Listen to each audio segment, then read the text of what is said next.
7 miles below. I've walked all the way, and I'm all tired out. Oh, you must be hungry. Let me go get you something. No, I ain't hungry. Well, I was, but I stopped at a farm, so I ain't hungry no more. But that's why I'm late. My mother's down sick and she's out of money and everything. And I come up to tell my Uncle Abner Moore. He lives on the upper end of town. Do you know him? No, I don't know everybody yet. I've only lived here for 2 weeks. It's a considerable ways to the other part of town. You better stay here all night. Take off your bonnet. No, I'll rest a while. And then go on, because I'm not afraid of the dark. She said she wouldn't let me go in by myself, but her husband would be in by and by, maybe in an hour and a half, and she'd send him along with me. Then she got to talking about her husband and about her relationships up the river, and her relations down the river, and about how much better off they used to was, and how they didn't know, but they made a mistake coming to our town instead of letting well alone, and so on, till I was afeared I had made a mistake coming to her to find out what was going on in the town. But by and by she dropped onto Pap and the murder. And then I was pretty willing to let her clatter right along. She told about me and Tom Sawyer finding the $12,000, only she got it 20. And all about Pap and what a hard lot he was, and what a hard lot I was, and at last she got down to where I was murdered. I says, Who done it? We've heard considerable about these going-ons down in Hookerville. We don't know who it was that killed our Finn. Well, I reckon there's a smart chance of people here that'd like to know who killed him. Some say Finn did it himself. No, is that so? Most everybody thought it at first. He'll never know how nigh he came to being lynched. But before the night they changed around and judged it was done by a runaway slave named Jim. Why, The slave ran off the very night that Huck was killed. So there's a reward out for him, $300. And there's a reward out for our old Finn too, $200. You see, he come to the town morning after and was told about it. I was out with him on the very boat hunt. And right away, after he up and left, before night they wanted to lynch him. But he was gone, you see. Well, the very next day, they found out that the slave was gone. They found out he hadn't been seen since 10 o'clock. And on the night the murder was done. So then they put it on him. And while he was full of it the next day, back comes old Finn. He went boo-hooing into the Judge Thatcher to get the money. Hunted for the slave all over Illinois. The judge gave him some. And the evening, he got drunk and went around until after midnight with some hard-looking strange. And then went off. Well, he ain't been back since. And they ain't looking for him to come back until things blow over. People thinks now that he killed his boy and fixed things so that folks would think robbers had done it. And then he get Huck's money without having to bother a long time with a lawsuit. People say he weren't any too good to do it. Oh, he's sly. If he don't come back for a year, he'll be all right. You can't prove anything on him, you know.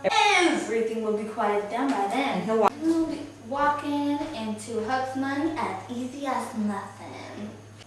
Yes, I reckon so, ma'am. I don't see nothing in the way of it. Has everyone stopped thinking the slave done it? Oh no! Not everybody. The many thinks he done it. Get those slaves pretty soon now. Maybe they can scare it out of him. Why, are they after him yet? Well, you're innocent, ain't you? Does $300 lay around every day for people to pick up something? The slave ain't far from here. I'm one of them. But I ain't talking around. A few days ago I was talking with an old couple that lives next door in the log shanty. And they say hardly anyone ever goes to that island over there, Jackson Island. Does anyone live there? Says I. No. Oh no, nobody says that. I didn't say anyone. I'd done some thinking. And it was pretty near certain I'd seen smoke over there a day or two before that. So I says to myself, like that slave's not hiding over there. Anyway, says I, it's not worth the trouble to give the place a hunt. I ain't even seen the smoke scene, so I reckon maybe he's gone. If it was him, husband's going over there to see him and another man. He was gone up the river, but he got back today. And I told him as soon as he got here 2 hours ago. I had got so uneasy, I couldn't sit still.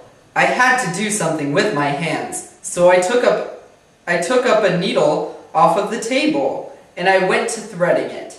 My hands shook, and I was making a bad job of it. When the woman stopped talking, I looked up, and she was looking at me pretty curious and smiling a little. I put down the needle and thread, and led on to be interested, and I was too. And says,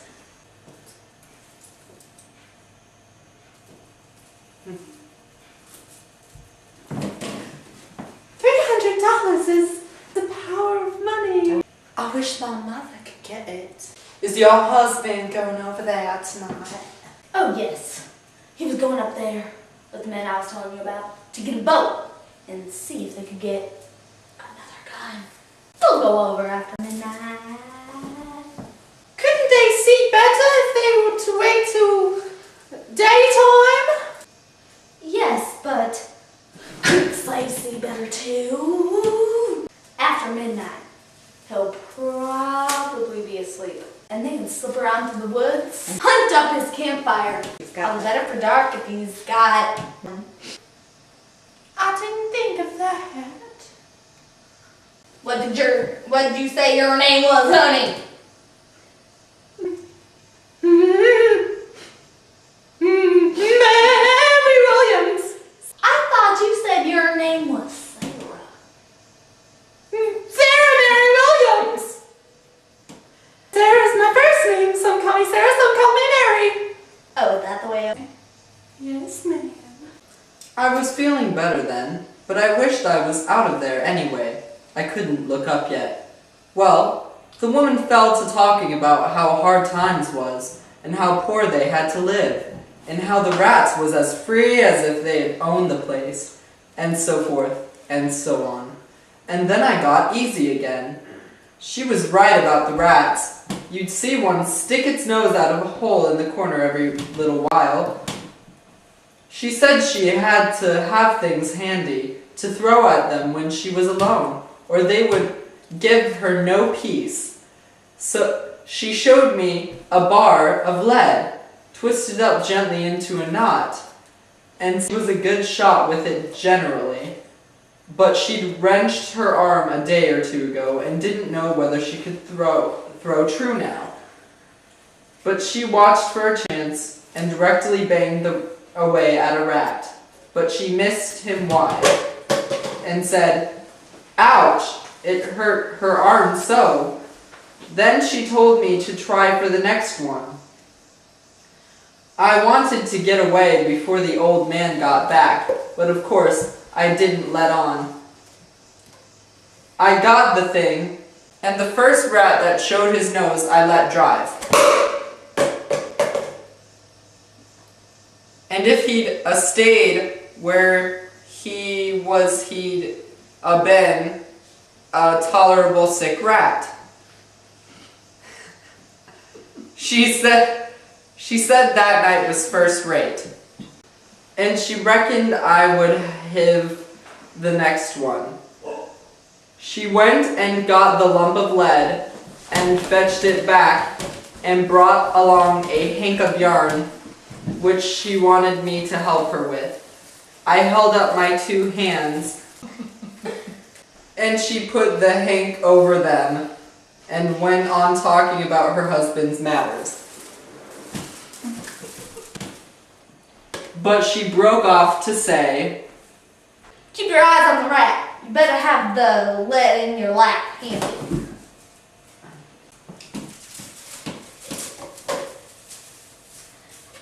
Come on now. What's your real name? What? Is it Bill, Tom, Bob? Please don't poke fun at a poor girl like me. If I'm in the way here, I'll... No, you won't. Sit down and stay where you are. I'm not going to hurt you. I ain't even going to tell on you. Just tell me your secret and trust me. I'll keep it. And what's more, I'll help you. So will my old man if you want to. You see, you're a runaway apprentice, that's all. It ain't nothing.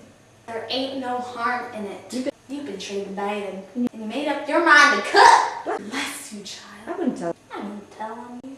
Tell me all about it. Now that's a good boy. So I said it wouldn't be no use to try and play it any longer, and I would just make a clean breast and tell her everything. But she mustn't go back on her promise. Then I told her my father and mother was dead, and the law had bound me out to a mean old farmer in the country 30 miles back from the river. And he treated me so bad I couldn't stand it no longer. He went away to be gone a couple of days, and so I took my chance and stole some of his daughter's old clothes and cleared out. And I had been 3 nights coming the 30 miles.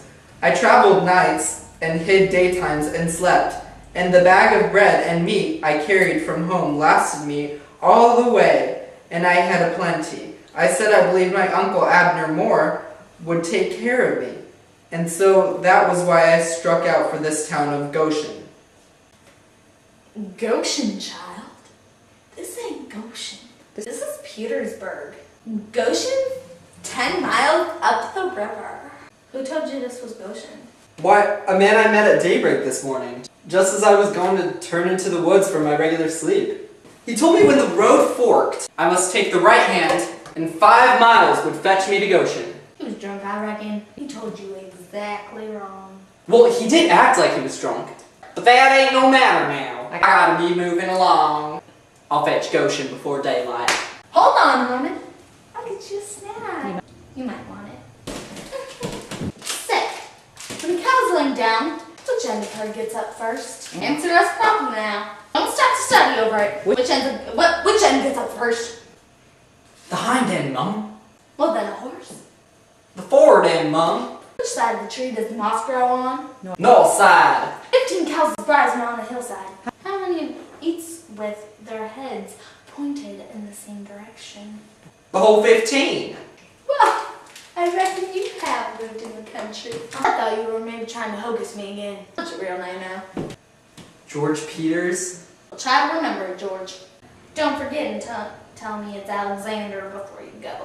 And don't get out of it by saying it's George Alexander. I'll catch you. And don't go about winning in that calico. You do a girl tolerable poor. But you might fool men, maybe. Bless you, child. When you set out to thread a needle, don't hold the thread still and fetch the needle up to it. Hold the needle still and poke the thread through it. The way a woman most always does. But men always do it the other way. And when you throw out a rat or anything, step up on tiptoe and fit your hand about over your head. Outward as you can. And miss your rat by 6 or 7 foot. Throw stiff arm on the shoulder. Like there was a pivot there, like a girl. Not from the wrist and elbow, with your arm to one side. Like a bowl. And mind you, when a girl tries to catch anything in her lap, she throws her knees up high. She don't clasp them together. Why, I spotted you for a boy when you were threading that needle. And I tried a couple other things, just to make certain. Now try along to the Sarah Mary Williams, George Alexander Peters.